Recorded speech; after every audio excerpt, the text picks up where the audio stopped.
Hey ladies and gentlemen, Stephen here from Redolessence and welcome back to another video. Thank you all so much for tuning in. I really do appreciate your viewership and support. It means a lot to me.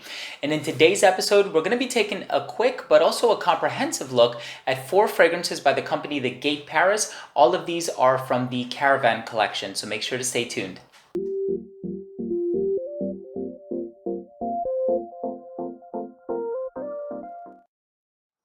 So thank you all once again for tuning in. In today's video, we're going to be talking about the Caravan collection. So the brand of inquiry here is called The Gate Paris. It is a brand that is based out of Paris, of course, and a lot of their perfumers are kind of all over the world.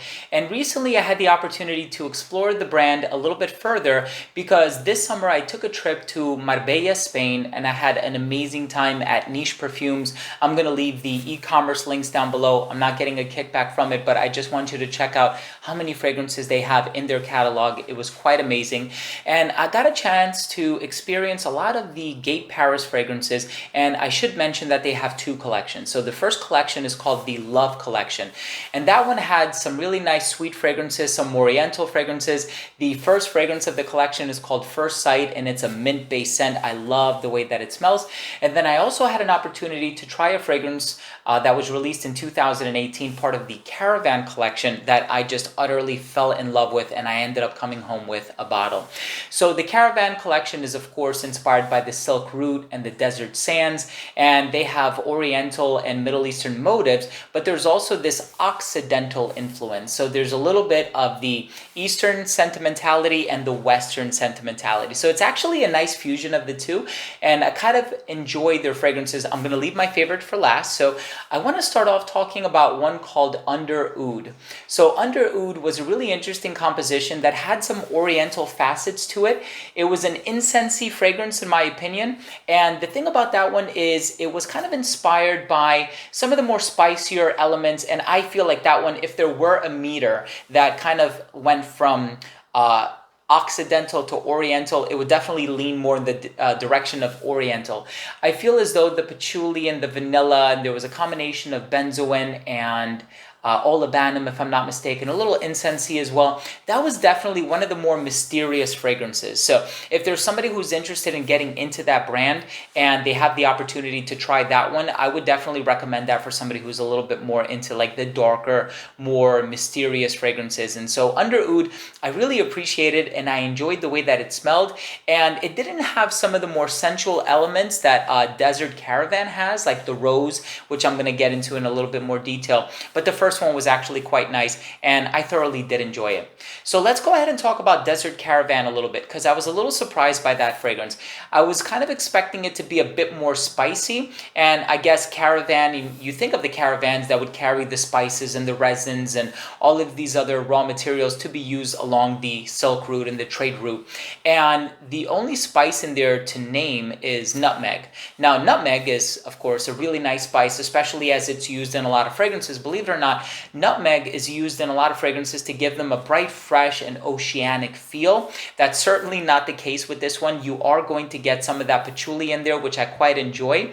In terms of the green elements, I think Under Oud, it has the patchouli and the vetiver, and it's a much darker, richer, and more resinous composition, whereas this one kind of spotlights the note of patchouli, but it's a nice patchouli rose combination with some spicy nuances, mainly on account of the nutmeg, and I really quite enjoyed that one as well.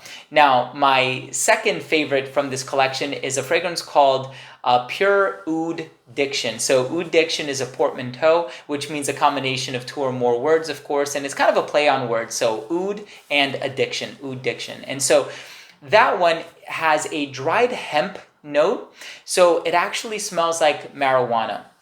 Now, my challenge with that fragrance wasn't necessarily the way that it smells, because I know a lot of people are not a fan of the smell of marijuana. Personally, I don't do it, but I do enjoy the smell, and when I'm walking on the street, but I also have a proclivity towards some strange scents like gasoline and whatever else. I'm kind of like Chris Brosius in that regard from CB I Hate Perfumes, but I really enjoy the way that that one smells, and I think it's one of the more realistic marijuana smelling fragrances out there. So funny enough, I have tried Kinski. It was one of the very first niche fragrances that I ever sampled, as a matter of fact, and that one of course smells a lot like marijuana. There's also a by Killian fragrance called Smoke for the Soul that also smells like marijuana, and it's a very close interpretation of the way that marijuana smells after it is lit. What I like about this one is it actually has an underlying oud note sitting beneath the marijuana. And so while the marijuana note in there does smell very natural and very true to form and very convincing, I wouldn't wear it like myself, for example. Tomorrow I'm going to be in the airport. I wouldn't dare wear that on the airplane because everything is going to get confiscated from me. But that is a really nice fragrance if you are a fan of those types of smells. Myself personally, I would feel a little self-conscious wearing something like that. I certainly don't want to give the impression that I've been trying that stuff, but if you give it about, I want to say 25 to 30 minutes to dry down, you will notice that the oud and the warmth of that fragrance really starts to come to the forefront, and it makes it that much more likable, that much more delectable, and I actually happen to be quite a fan of that fragrance. However, it's not one that I would spray and immediately leave the house, because don't be surprised if you see sirens in your rear view mirror. The last fragrance that, my goodness, I have been wearing this one so much this summer, and I just cannot stop smelling myself every single time I wear it. There was a slight fear because I actually wore this shirt when I went to Marbella, Spain, and I drenched this shirt in that fragrance. And so I washed it and I was still able to smell the fragrance on there somewhat, but luckily it faded away by now, but that's okay. I can always reapply, of course, and I plan to. The last fragrance that I want to talk about from this collection is called Oud Tonic. So truth be told, I have a bottle of it, and of course the way that I know about these fragrances isn't just because I went to Marbella, Spain for that event. It's also because I met up with Fady from The Gate Paris. He is the creative director for the brand. He actually came to New York right around this time last year, and he gave me a sneak peek into the collection before it officially launched. So I want to thank you, Fady, for giving myself, along with a few of my fragrance friends, that opportunity.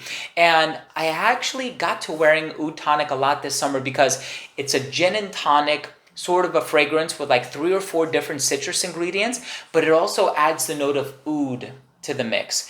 And so the oud that's used in here, it is an oud that satisfies. And so I know a lot of people who are in the market for an oud-based scent. It's usually, there's a polarity. So the I guess more tame varieties are like, you know what, I just want something that's very easy to wear. I don't even want to be able to smell the oud, which is a little bit weird because if you're wearing an oud-based perfume, why wouldn't you want to smell the oud? That are like Gucci Guilty Oud, created by Alberto Morillas. I feel as though the rose and the plum and the other sweet and floral ingredients kind of mask the smell of the oud.